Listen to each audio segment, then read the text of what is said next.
এই যে ইঁচড় কাটলাম। চলো বন্ধুরা, আজকে ছোলা দিয়ে নিরামিষ ইঁচড় রান্না দেখাও। ইঁচড় রান্না করার জন্য মশলাটা বেটে নিই, জিরে, আদা, কাঁচা লঙ্কা। ইঁচড় কাটার আগে হাতে একটু তেল মাখবো আর বটিতে তেল মাখবো, অনেক আঠা থাকে তো এর জন্য। তেলটা দিলে আঠাটা লাগে না হাতে। ইঁচড়টা কেটে নিচ্ছি, আঠাগুলো তো চলে যাবে। ইঁচড় তো অনেকে অনেকভাবেই খায়, কেউ চিংড়ি মাছ দিয়ে খায়, কেউ পেঁয়াজ রসুন দিয়ে খায়, আর আমরা নিরামিষভাবে করব ছোলা দিয়ে। আলুটা ভাজা হয়ে গেছে, নামে নিই। এই তেলের মধ্যে জিরে আর তেজপাতা ফোড়ন দিলাম। ইঁচড় আর ছোলাটা সেদ্ধ করে রেখেছিলাম, এখন এটা দিয়ে দেব।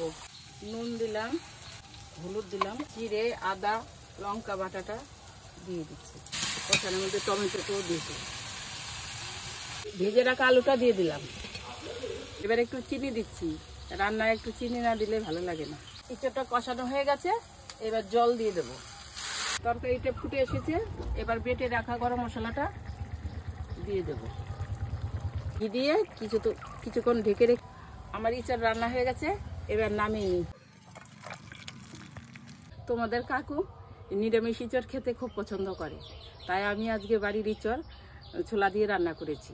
তোমরাও বাড়িতে রান্না করে দেখো, কেমন লাগে আমাকে জানাতে ভুলবে না।